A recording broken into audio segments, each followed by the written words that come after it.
Rewatching season 2 of Winx Club as an adult has been an interesting experience to say the least. There are far more questionable, darker storylines that are not exactly kid-friendly, and today's topic, a deep dive into Professor Avalon, or rather his clone, happens to be one of them. His character in the show brings up themes of manipulation, grooming, and the use of hypnosis. And as a hypnotherapist myself, I do need to pinch in my 2 cents. By the end of this video, you will be able to understand how hypnosis can be employed and the manipulation techniques that Professor Avalon used to gain Bloom's trust, ultimately drawing her to the dark side. Now, a couple of things before we really dive deeply into this topic. As I just mentioned, I'm a hypnotherapist, but what you also need to know is that I used to be a teacher. Those two lenses are going to be quite important to the way I approach this topic, since Avalon is both a teacher and uses hypnosis. We are going to start with Professor Avalon's introduction into the series, and the reason why I want to mention it is because it's very important for the context of how successfully he was able to manipulate all of the students, and most precisely Bloom. So the first time they ever encounter Professor Avalon is in Lord Darker's dungeon's lair.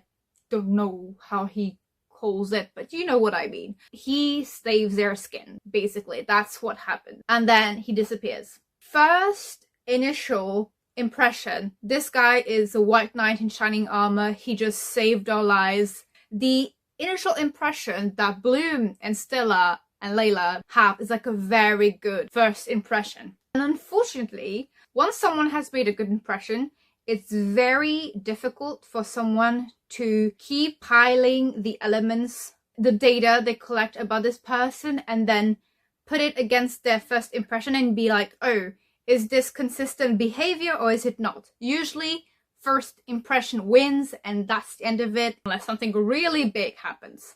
But as you will see, and as you know, because you've watched Winx Club, no one really would, question Professor Avalon in the first place because he was introduced as the savior. Well, unless you're someone who is really critical and opinionated, and then you would be like, oh, this is suspicious. But by the way, Tecna got suspicious of him, and then it was basically debunked in the same episode. It makes both the girls and the viewer lower their guard when it comes to Professor Avalon. Though they never really got to the part where he was at Lord Darker's lair in the first place. That never got explained, and it kind of got swept under the rug. If you look back at it, that's what happened. There were some inconsistencies, but again, they don't take into account the inconsistencies because he is such a wonderful person. He couldn't possibly be bad, right? That's like the initial setup. So even though I jumped in time a little bit with the whole Tecna thing, I do think it is important to mention because it highlights the first encounter impression you have of someone that is very difficult later to update, let's say. I'm saying this as a person who has observed this happening, mostly with me, because growing up, I don't know if that's your case, but me growing up, I was, let's say I have a resting bee face, which you can't really tell while I'm on camera, and I have learned to, try and seem more approachable when I want to, which means that the resting bee face can be really useful, I will tell you that. It's an interesting card to play when you don't really want to be bothered. So I was a resting bee face, very quiet, very concentrated, very studious, didn't speak, didn't anything, mostly because I was anxious more than anything else, but the aura I was projecting was Gah! So everyone else thought I was basically a bee, a cold-hearted, stone-cold, robot-like person. And I am quoting actually my classmates and peers in general. That was me in middle school up into high school, so it got better because again, I learned to be a bit more approachable, but I had to do it on purpose, you know. So the first impression you have on someone actually sticks a lot more than you think. If you have labeled them as like really good person because they saved my skin, now you can't really fathom any additional information being there to contradict it. Same thing in my case, whereas it was like I made really bad impressions on my peers, and so it was like she's a B, and then it took them years and actual conversations with me to realize, oh, she is just quiet, which I am not, as you can tell. I'm like very talkative, but it's more so that in groups I am quiet because I tend to listen more so than speak, especially when I don't really have anything to contribute and the subjects are not that interesting to me, but that's something else. Very difficult to be suspicious of someone whose first impression was the best impression you could ever have because they literally saved your life. If that were not enough, Professor Avalon just keeps on like piling up the good impression and like the brownie points with like the student. The second time they meet him in Althea, that is when Faragonda, for some reason, creates this huge stone that the students have to destroy and can't because they literally are not able to. And then Professor Avalon swoops in and he demonstrates how to apply magic. Like, this is like magical theory courses. By the way, they never really got too deep into that. We still have no idea how you actually apply magic or how you formulate magic. No instruction whatsoever. Again, the schooling in Althea is kind of meh. But you all know about my opinion on that if you've watched my season 1 rant about the adult figures in Winx Club, because he gets there and he's like swoosh whoosh, rock gone. Now all of the students are all over him because he is so competent, he's so cool, he's so kind, he's so chill, because again, he's no Griselda, right? And he has charisma, which Professor Whiskers and Professor Paladin don't necessarily have. The girls are obsessed with this new professor, and Blue more so because she has this not very well explained chip on her shoulder, which I did mention in my Winx Season 2 ranking trial mix video where I deep dive into their character development. But yeah, Bloom has a chip on her shoulder that she needs to be able to do it all and to be more competent and to be stronger. Here you have this professor who is competent, who has been able to do something that she hasn't, even though she spent the entire day at it, even though, you know, again, no teacher was there to supervise, which I'm like, you know, the former teacher in me is like, you guys, really? Anyways, this is like, you know, Bloom's like wish come true. She can get stronger. She's got a teacher who will be there to help her. The manipulation really begins from those first meetings, those first interactions, because now the power dynamic between Avalon and his students in general, but most importantly Bloom, is like a huge thing. Like, he is up here on a pedestal for all of the girls, and again, most importantly for Bloom. And what ends up happening is that Avalon starts treating Bloom a little bit differently than the other girls. She gets like special treatment, she gets a little bit more attention, not in a way that is like overly obvious, but it is very much there. And the Winx pointed out and like, hey, you know, he's paying more attention to you. You must be so happy because you love this professor because he's so good and whatever, right? As a former teacher, I'm like, it can happen that internally you have a students with an S generally, that you like more than others, but like preferential treatments, sorry, but what? That's very unprofessional. So the inner teacher in me was like, I don't like this already.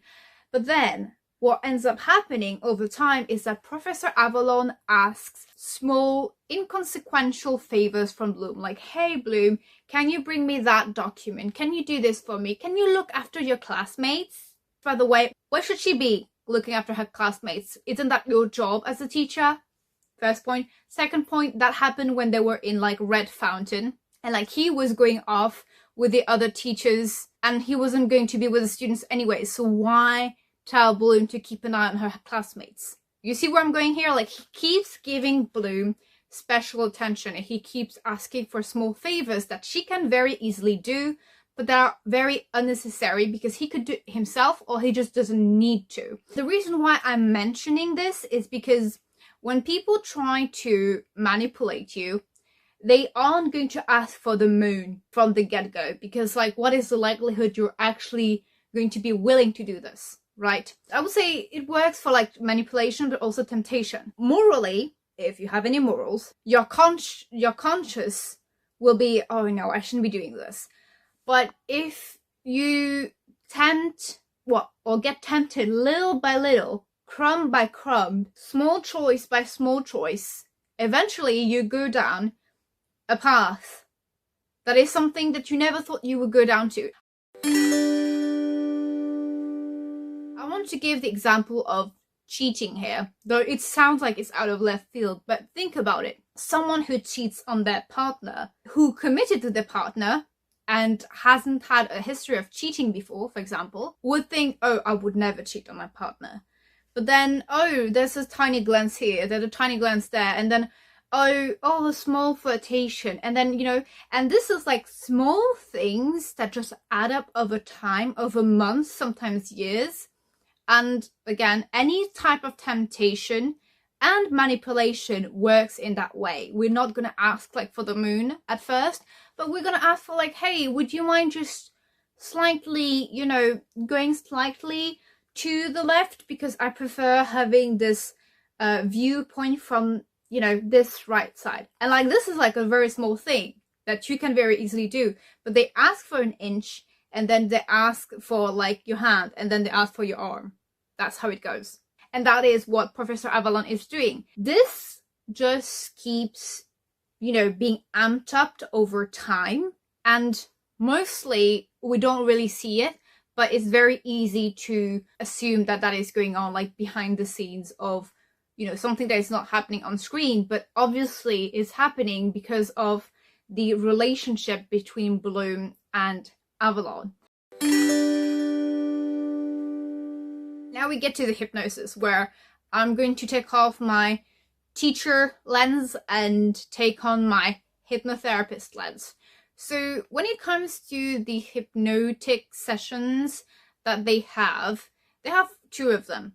And it's very important to remember that there were two of them, because the first one is very innocent in the sense that it is actually helpful to Bloom. And there is a reason why Professor Avalon did not try and like initiate her to the dark side from the first session, but did it in the second one. And the reason why is what I just mentioned before. You go inch by inch, then you take the hand, and then you take the arm. So it's like very progressive.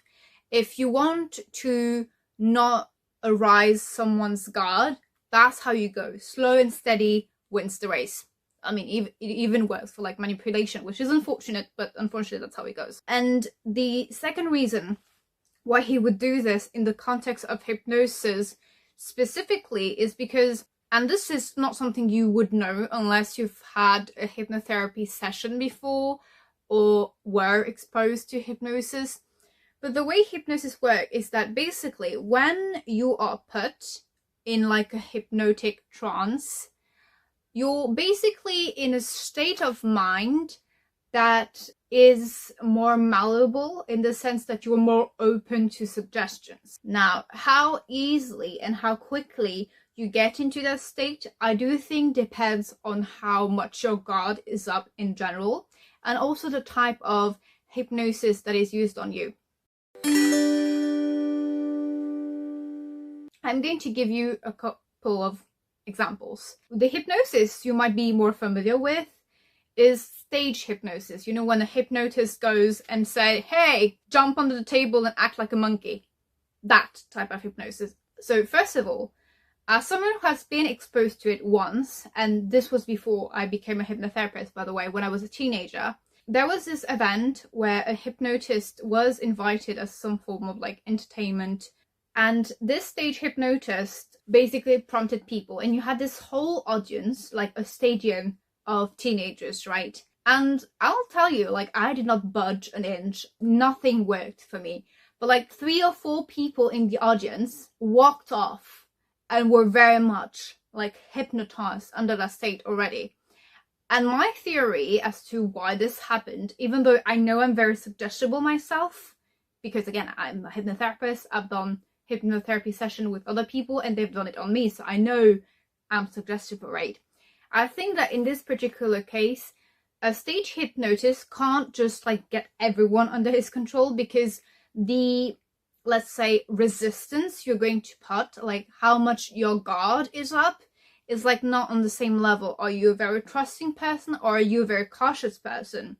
You know, and I think the more trusting you are, the easier and, you know, immediate it is for like a hypnotherapist, well, not a hypnotherapist, or a hypnotist to get you, quote unquote. And like, for example, like didn't really do anything for me.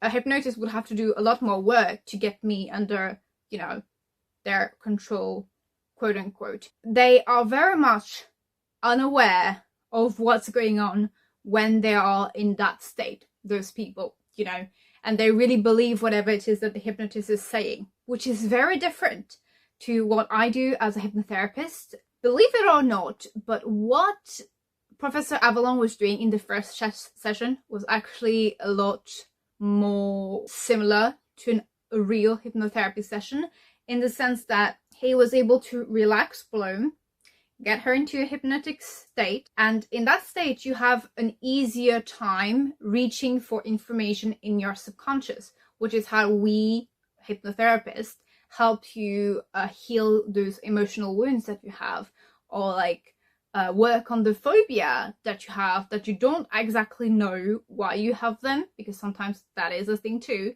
and a bunch of other things that you can do with hypnotherapy, but I digress. Bloom was able to access memories of her birth parents, see their faces, and then get this medallion that her mom was wearing. Now, actual hypnotherapy can't get you to pop objects out of nothingness. That aspect is like very much magic, but the rest of it is actually very much something that is possible in a hypnotherapy session. What is important to note, however, is that in a hypnotherapy session, you can like snap yourself out of it at any time. If you want to like be back to your consciousness, you can, and you just need to be like thinking about it, and you're in control the whole time, which, you know, well, in control in the sense that you're aware of what's happening the whole time, because you're not going as deep a state as like a stage hypnotist would put you, which is where the difference lies. First of all, entertainment, healing, but also like the level of like control and awareness you have in stage hypnosis and in hypnotherapy is different. Avalon's first session is actually very much a regular hypnotherapy session with some added magical, you know, stuff to it, because she gets the medallion. And he does all of this to further lower Bloom's guard, which honestly was already like down. Like no one is suspicious of Professor Avalon. No one. But what is really interesting to know, and I have noticed this as a hypnotherapist, is that after the first hypnotherapy session you do, it is even easier to get into hypnotic state the second go around, and then the third, and then on and on. Because a hypnotic state is a state in which you are more suggestible. And once you start taking in suggestions, you have an easier time getting even other suggestions in. So my theory is that the first hypnotherapy session, quote unquote, that Professor Avalon did was very much to lower Bloom's guard, in the sense that he actually got her good results so that she would be likely to do it again.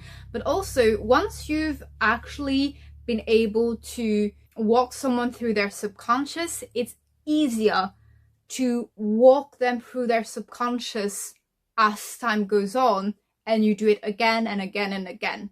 Easier to put in suggestions, and easier then to put in some bad evil magic. I mean, it's not exactly the way it would work in real life, but like close enough. The second sort of like hypnosis session happens, and this is where I would say it's maybe a little bit closer to something else that you can do with hypnosis, which is regression. So in regular hypnotherapy, which I practice, let's say you wanted to access memories of your birth parents that you saw when you were like a toddler, but that you don't remember like consciously as an adult now. I would just prompt you and say, we're going back years and years, and you're able to remember and to catch a glimpse of your mom's face or whatever. And you would actually be able to see your mother's face, because in hypnotherapy sessions, as long as you have a consciousness, you actually have access to those memories. Now, they might not be of the greatest quality, but it does work. And for example, I remember the day I was born. I mean, not in great detail, but I do remember it. Mostly was I was hearing, because I wasn't really seeing much, you know, like baby vision, not really a thing. I also have access to memories of me in the womb. Again, not like fully developed memories or anything, but like mostly sensations and feelings. Again, I haven't looked into the research too much about this. This is more like my personal experience. Whenever consciousness is a thing, you can access like that, because you just like store all of that information in your brain. You just don't necessarily can access it consciously, which is why you need to be in your subconscious state to be able to pull out all of that information. What happens in that second session for Bloom, I would say, is more so regression, but not exactly like I'm going back years and years of what I have stored in my mind, but more so like regression that is used to access past lives. Now, don't quit the video just because I mentioned past lives. You may believe in it, you may not.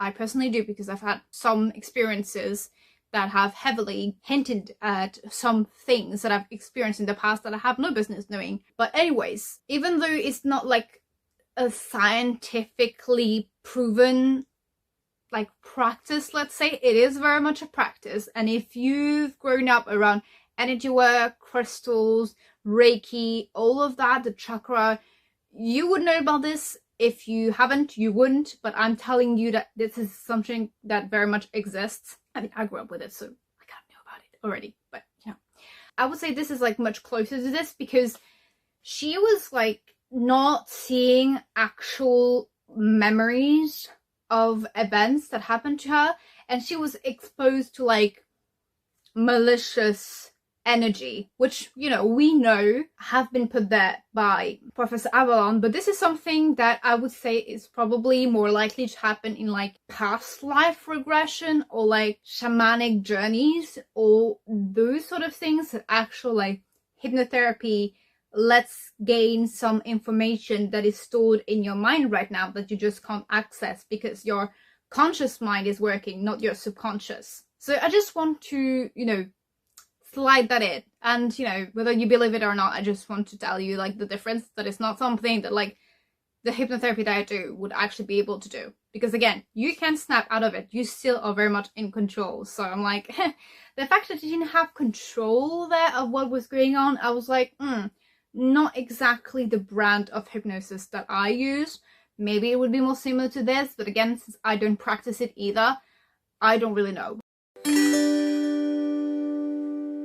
Professor Avalon succeeds in putting those evil energies into Bloom and suggesting evil, magical things that corrupt her magically and that end up like controlling her, right? And this is where we get to the grooming aspect of this entire storyline, which is that basically Professor Avalon, or Lord Darker, whichever way you want to think about it, because technically Professor Avalon, or the clone, was the tool and Lord Darker was the one who like gave the clone like the directions, the magic and everything. So it's kind of like, who do you consider the actual culprit here? Is it like the puppet? Is it the puppeteer? Is it both? Tell me in the comments what you think about this. I would go with like both of them. I won't separate them because I do think it's like mainly the same entity, if you will. At the end of the day, like one of them has the control of the other and is telling, hey minion, you do this, so you know, I wouldn't separate them in like the whole blame of it, right? They're both culprits of this. What they do here, what is unfortunately not treated as seriously as it should be, since it was put in a kids show and normalized, since it wasn't like warned against as it should have, is that Lord Darker / Professor Avalon's clone are exploiting a child, because Bloom is very much not an adult at this point, and are making her do things for them, establishing a relationship with her in order to get her to do nefarious things for them. In here, it's like stealing the Codex of Althea, burning the archives, and later on when they realized that they needed the dragon flame while actually like gaining control and autonomy over her so that they could use her powers. I mean, honestly, it is quite brilliant. Like, in terms of villains in Winx Club, that is actually, I mean, that is so good in terms of storyline. I'm more bothered with the fact that it was put in like a kids show, so like the target audience is from 6 to 8, and then the initial fans growing up would just keep on watching, which was my case. But still, not really the age range that would clock that this was grooming and this was bad. And since it was treated so lightly, because it wasn't said as, hey, kids, this bad, don't ever trust adults that act like this. There is no explicit warning against what it is. So I'm like, I mean, it is interesting, I'll give them that. They make really good villains. I also will give them that. But at the same time, you put this in a kids show and kids don't really have the capacity to understand what exactly is wrong with this. Just imagine a kid watching Winx Club that has no reliable adults, trustworthy adults in their lives, that got this interaction normalized in their TV show and don't know any better. A kid that is unlikely to go to like adults around them for help because they wouldn't even realize they're in like a bad situation if it happened to them. Which is a theme in Winx Club in general, by the way. Like, they don't ever go to adults for things because adults are not going to be that helpful. In season 2 they are a little bit more helpful, but like honestly, like the threshold was really low for how much contribution they had, so can you really call them like active participants, and can you really say that they protect the children, their students, or teach them in a good way? Not really. To me, the only one I will acknowledge is Professor Griffin, and the others I'm like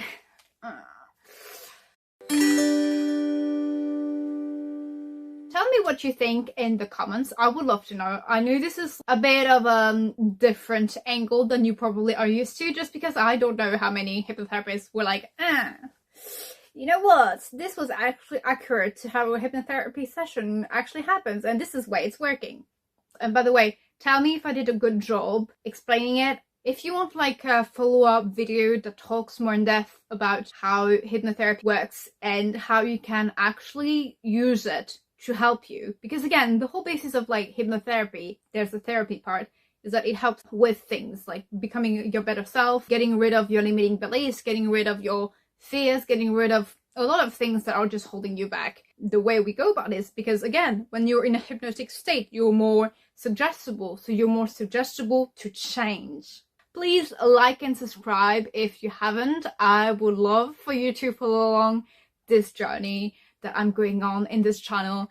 And for those of you who have made it this far, even in the conclusion, the outro, you're real ones. Drop a heart, just so that I know that you're one of the ones that made it the entire way through.